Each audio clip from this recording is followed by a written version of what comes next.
Ladies and gentlemen, welcome back for another video. It's that time again to do one of our game predictions for the 2025 college football season. The game that we're going to be focusing on, the two teams that we're going to be breaking down, is going to be our number 6 Georgia Bulldogs visiting number 15 Tennessee Volunteers this coming Saturday, week 3 of the college football season at 3:30 p.m. This game's going to be on ABC. This is going to be an awesome game. This is Georgia versus Tennessee, two SEC powerhouses. We're going to break the teams down, the coaching, the rosters, look at the offense, the defense, and try to predict the outcome for this game, who's going to be the winner, the loser, what the final score might be, and we'll also take an in-depth look at our best bets, the money lines, the spreads, the over-unders. If you're a sports fan, if you're a college football fan, make sure to like and subscribe to the channel. We go over every single college football game, every NFL game this entire season. We break them all down. We do predictions. We do best bets, money lines, spreads, over-unders. We break all that down every single week. So make sure that you like and subscribe. If you want to sign up for one of our member teams, check out the pinned comment down below.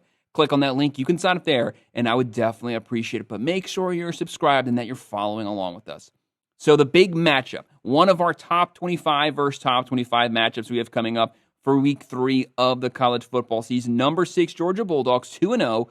On the road, Knoxville, Tennessee versus number 15 Tennessee Volunteers, 2-0. This game is massive. Massive SEC implications, massive national implications as well. Georgia coming into this season, top 10 overall team, one of the most talented rosters in the nation, a top 3 overall roster, and that's not even questionable. One of the best offensive rosters, one of the best defensive rosters. Tennessee, one of the best offensive minds in all of college football as the head coach. Josh Heupel, this guy knows how to adapt his scheme, his style, his play calling to the strength, to the players on his roster. He'll do a little bit of everything. Came up through the air raid routes. He still runs the air raid, but it's a much run-heavy spread air raid. He has incorporated so many different football styles into his scheme. He can do a little bit of everything. That's why he always has elite offenses every single season. Think of it like this. Nico caused all that problem this offseason. He left. He tried to put this team on the back burner, left after spring football. Tennessee was put in a rough space. Joey Aguilar comes over. Joey Aguilar's on this team for like 2 days, comes out, completely tortures Syracuse, comes out this past week, completely tortures the opponent there. Yes, it's not high-ranked opponents. There's not a lot of talent, but for a guy who just arrived on this roster, his comfort in the system is because Josh Heupel has tailored the system specifically to his strengths, but don't let Georgia fool you. They have one of the best coaches to ever do it, Kirby Smart there. He has 2 national championships. The guy knows how to coach. You know Georgia's going to be talented on both sides of the ball, especially at the line of scrimmage, the defensive line, the offensive line. They're going to be able to lean on you, wear you down over the course of 4 quarters, wearing you down the second half of the game. The offensive line, they can lean on you. They have a great defensive front 7. They specialize in getting after the quarterbacks, getting in the backfield, creating havoc, tackles for loss, sacks, quarterback pressures. That's what Georgia does. The big question mark I have about Georgia, I've been saying it for years. Mike Bobo, I do not like Mike Bobo. I don't like his play style. It's straight 1980s. He does not specialize in the run game. Georgia's run game continues to struggle. It struggled in week 2. It struggled in week 1. They should be dominating on the ground. That hasn't happened, but maybe they've been holding it back. They haven't had a close game. They haven't had to show much. Maybe they're going to unleash it versus Tennessee. Obviously, they have Gunnar Stockton. Gunnar Stockton's a more mobile quarterback than Carson Beck. He should be able to open up that run game, help them out, get the run game back on track because everyone's got to be spying Gunnar Stockton, but you don't want to forget about those weapons that you have in the wide receiver room. Looking at Georgia's overall roster, obviously, you have Frazier at running back, Bowens, Stockton at quarterback, Delp at a tight end, a very, very good tight end. You have Zachariah Branch at the wide receiver position in the slot. Branch in the slot, he's one of the best slot receivers in the nation, one of the fastest players in all of college football. You have Bell, Colby Young, the transfer from Miami, Thomas, Humphrey, Whitehelton, a lot of weapons there. But then you also have to look at Tennessee. A lot of young guys. They lost a lot of top-notch players. Squirrel White transferred out, Sampson, but Joey Aguilar. He's not a running quarterback, but he is a dual-threat quarterback. He will use his legs. He will extend plays and get out of pressure, but he's always keeping his eye looking down the field. But if Georgia can bottle him up, if those edges can close in on him, keep him in the pocket, it might give Georgia's secondary a pretty good day. They might be able to get some turnovers. Right now, at the running back position, they have Deshaun Bishop. They have Peyton Lewis. Tight end, they have Pitzman. At the wide receiver, Staley, Brazel, Matthews, and like I said, you got Josh Heupel. When you got Josh Heupel, you're always going to be able to move the ball, create first downs. Right now, though, Georgia, they're going to be the favorite in this game. The Bulldogs, a 48.5% chance to win.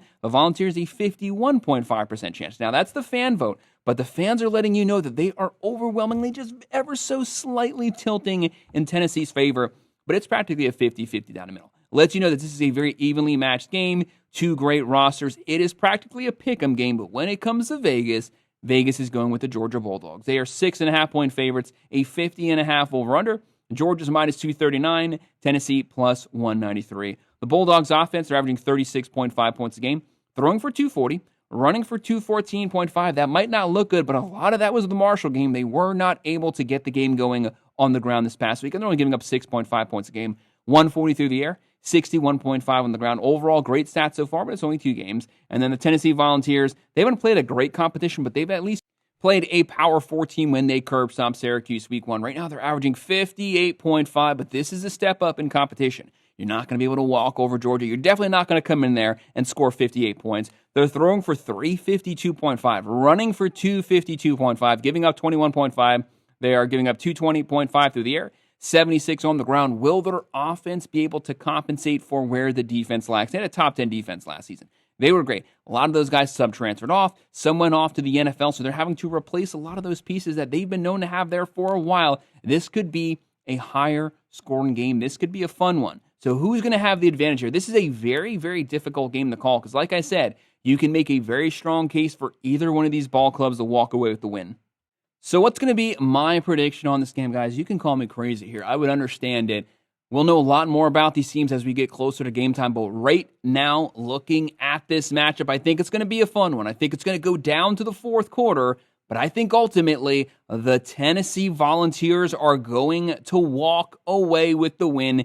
Give me them winning this one 32-28, higher scoring game. The Volunteers pull off the upset win at home versus the Georgia Bulldogs. The fan, they rip down the goalpost. They throw them in the river. They do what they do. Tennessee vaunts up the top 25. Georgia takes an early L, but the entire season's still in front of them. And you know what Georgia does every single season. They get right back to the SEC championship. So it ends up ultimately not mattering in the end. But maybe Tennessee can also squeeze in there. There's a lot riding on this game still nonetheless when it comes to SEC chomps and when it comes to the national stage. Guys, that's my prediction for the Georgia-Tennessee game. Make sure to hit that like button. Make sure to subscribe to the channel. If you have any comments, drop them below. Do you agree? Disagree? What are your thoughts on these games? Who do you think is going to win this one? Let me know in the comment section. I will respond. If you want to sign up for one of our member teams, check out the pinned comment down below. Click on that link. You can sign up there. I would appreciate it. And of course, as always, thank you for watching.